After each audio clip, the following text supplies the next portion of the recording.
আসসালামু আলাইকুম এভরিওয়ান, সবাই কেমন আছেন? আলহামদুলিল্লাহ, আমিও ভালো আছি। আজকে অনেক খুশি। পরন্ত বিকালে একটু বাবার খেতে ঘুরতে আসলাম। অন্য একটা ভিডিওতে দেখছেন অনেকগুলো সবজি তুলছি। একটা খেতে গেছি আমার বাবার একে একে 3টা ক্ষেত। আমাদের এখানে প্রচুর আমার নিজস্ব অনেক জমিন আছে, যেগুলা থেকে আমার বাবা শখের পথে করে। এখানে বাচ্চারা এগুলা কি ফেলন বলে, ফেলন তুলতেছে আর কি। আমরা একটু ঘুরতে আসছি। ওই যে দেখা যাচ্ছে ওটা হচ্ছে যে চট্টগ্রাম খাগড়াছড়ি রুট, একদম আমাদের পিছনে একদম পাশে করে এই যে একটা বাস অলরেডি যাচ্ছে, দেখা যাচ্ছে আর কি।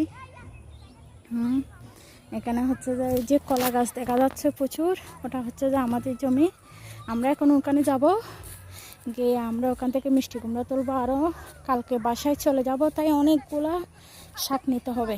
বাসায় অনেক দিন রেখে সংরক্ষণ করে শাক খেতে হবে, কারণ শাক অনেক ভালো জিনিস সবজির মধ্যে।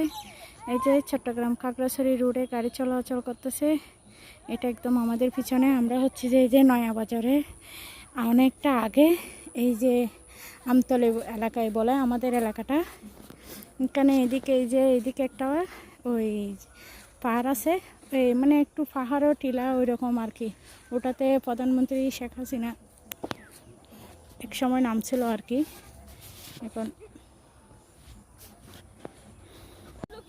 এই যে বাচ্চাগুলো অনেক খুশি, জমিনে খেলতেছে এই কি।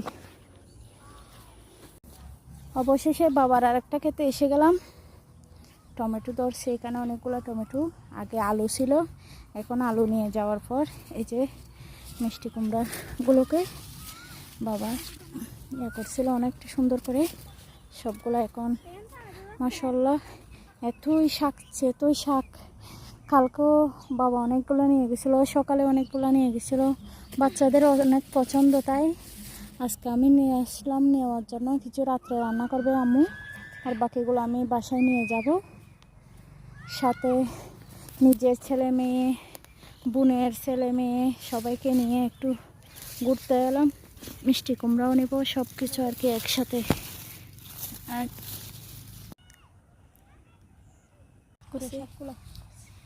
অনেকগুলো শাক নিয়েছি, এগুলো সব আমরা কিছু খাবো, কিছু বাসায় নিয়ে ফ্রিজে সংরক্ষণ করে খাবো। এই যে এখন আর বাবার বাড়িতে আসা হবে না, শাকও খাওয়া হবে না, সেই জন্য আর কি অনেকগুলো শাক নিয়েছি। মাশাআল্লাহ, সবাই ভালো থাকবেন, সাবস্ক্রাইব।